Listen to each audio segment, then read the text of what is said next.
আচ্ছা, জাগতিক সম্পদ আর আধ্যাত্মিক শান্তি এই দুয়ের মধ্যে কোনটা বেছে নিলে জীবনের সত্যিকারের সুখ পাওয়া যায়? আজকের এই আলোচনায় আমরা একটা বেশ শক্তিশালী ধর্মীয় বক্তৃতার আলোকে এই গভীর প্রশ্নটার উত্তর খোঁজার চেষ্টা করব। চলুন তাহলে শুরু করা যাক। তো শুরুতেই এই কথাটা একটু ভাবুন।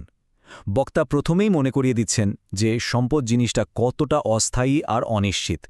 মানে আজকে যা আছে কাল তা নাও থাকতে পারে। আর এই ধারণাটাই কিন্তু আমাদের আজকের আলোচনার মূল ভিত্তি, যে জীবনে আসলে কোন জিনিসটাকে আমাদের সবচেয়ে বেশি মূল্য দেওয়া উচিত। তাহলে প্রশ্নটা এখানেই আসছে যে যদি অর্থ আর সম্পদ যে কোনো মুহূর্তে আমাদের হাতছাড়া হয়ে যেতে পারে, তাহলে জীবনের আসল প্রাপ্তিটা আসলে কোথায়? কোন জিনিসটা সত্যি সত্যি মূল্যবান? এই আলোচনার একটা খুব গুরুত্বপূর্ণ শব্দ হল রিজিক। দেখুন, রিজিক মানে কিন্তু শুধু টাকা পয়সা না। এর মানে হল আল্লাহর তরফ থেকে আসা সব ধরনের নেয়ামত। সেটা হতে পারে সুস্বাস্থ্য, জ্ঞান বা কোনো সুযোগ। আর এই যে ঐশ্বরিক দান, এটাকে সম্মান করাটা কিন্তু খুব জরুরি। বক্তা এখানে দারুণ একটা উপমা ব্যবহার করেছেন।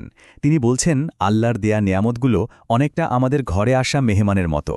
আর আমরা তো জানি মেহমানের সাথে যেমন ব্যবহার করা হয় তার উপরে নির্ভর করে সে আবার আমাদের কাছে ফিরে আসবে কিনা। আর বিষয়টা কিন্তু শুধু বস্তুগত রিজিকের ক্ষেত্রেই সত্যি নয়। আমাদের মনে যখন কোনো ভালো কাজ করার চিন্তা বা ইচ্ছা আসে, যেটাকে এখানে ওয়ারেদ বলা হয়েছে, সেটাও এক ধরনের মেহমান। সেই ইচ্ছাকে যদি আমরা কাজে লাগাই, তাহলে এমন ভালো চিন্তা বারবার আসবে। কিন্তু যদি অবহেলা করি, তাহলে তা একসময় আশাই বন্ধ হয়ে যেতে পারে। রিজিককে সম্মান করার সবচেয়ে বড় উদাহরণগুলোর একটা হলো হজরত উসমানের এই গল্পটা। ভাবুন তো, এত বড় একজন ধনী ব্যক্তি, অথচ তিনি উট থেকে নেমে মাটিতে পড়ে থাকা কয়েকটা শস্যদানা তুলে নিয়েছিলেন। কারণ তিনি জানতেন ছোট হোক বা বড়, আল্লাহর প্রতিটি নিয়ামতেরই মূল্য আছে। আর এই ছোট্ট একটা কাজের জন্যই তিনি আরও বড় আশীর্বাদের সুসংবাদ পেয়েছিলেন। আচ্ছা, ব্যক্তিগত পর্যায়ে থেকে আলোচনাটা এবার একটা বড় সামাজিক সমস্যার দিকে যাচ্ছে। বক্তা এবার আমাদের সমাজের গভীরে ছড়িয়ে পড়া হারাম বা নিষিদ্ধ আয়ের উপর আলোকপাত করেছেন। সুদ, ঘুষ, দুর্নীতি থেকে শুরু করে নানা ধরনের অবৈধ ব্যবসা, এই জিনিসগুলো এখন সমাজের রন্ধ্রে রন্ধ্রে ঢুকে গেছে, তাই না? বক্তার মতে এই হারাম উপার্জনই সমাজকে আসলে ভেতর থেকে একদম শেষ করে দিচ্ছে। কিন্তু প্রশ্ন হল, মানুষ জেনে শুনেও কেন এই হারাম পথের দিকে ঝুঁকে? কিসের জন্য তারা এই ঝুঁকিটা নেয়? এর পেছনের কারণটা শুনলে হয়তো অনেকের কাছেই খুব পরিচিত মনে হতে পারে। অবাক করার মতো উত্তরটা হলো পরিবারকে সুখী রাখার একটা ভুল ধারণা থেকে।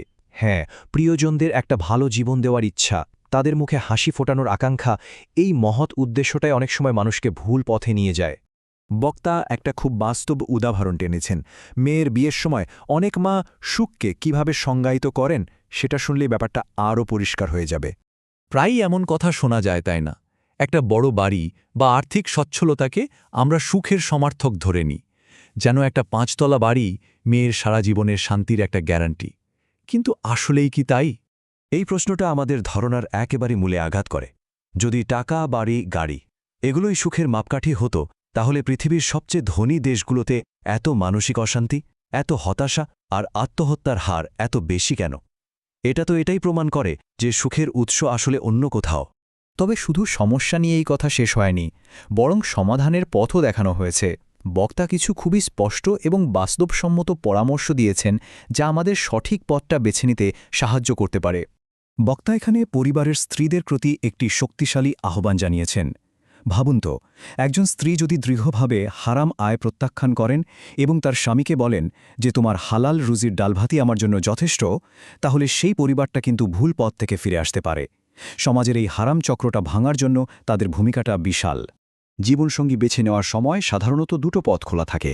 একদিকে হলো দুনিয়া, মানে সম্পদ আর সামাজিক মর্যাদা, আর অন্যদিকে হলো দিন, মানে চরিত্র আর বিশ্বাস। বক্তার মতে দুনিয়াকে বেছে নিলে তার পরিণতি হতে পারে আজীবনের আফসোস, আর দিনকে যদি অগ্রাধিকার দেওয়া হয়, তাহলে আল্লাহ নিজেই সেই সংসার গুছিয়ে দেওয়ার দায়িত্ব নেন। অবিবাহিত নারীদের জন্য এখানে কিছু খুবই কার্যকর পরামর্শ রয়েছে। প্রথমত, বিয়ের আগে দ্বীনের জ্ঞান অর্জন করা। দ্বিতীয়ত, ধৈর্য ধরা।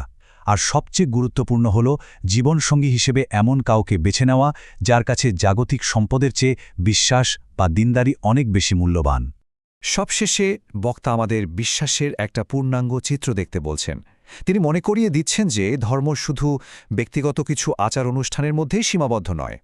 মূল কথা হল সত্যিকারের বিশ্বাস শুধু ইবাদতখানায় আটকে থাকে না, এটা জীবনের প্রতিটি ক্ষেত্রে, ব্যবসা হোক, বিচার হোক, সামাজিক সম্পর্ক হোক, সব জায়গায় প্রতিফলিত হয়। এক কথায় ইসলাম একটি পূর্ণাঙ্গ জীবন ব্যবস্থা, যা আমাদের প্রতিটি কাজের জন্যই পথ দেখায়। তো আলোচনা শেষ করার আগে এই প্রশ্নটা আমরা নিজেদের করি। আমাদের প্রতিদিনের ছোট বড় সিদ্ধান্তে আমরা আসলে কোনটাকে বেছে নিচ্ছি? এই ক্ষণস্থায়ী দুনিয়াকে নাকি চিরস্থায়ী বিশ্বাসকে? এই উত্তরের মধ্যেই হয়তো আমাদের সত্যিকারের সুখের পথটা লুকিয়ে আছে।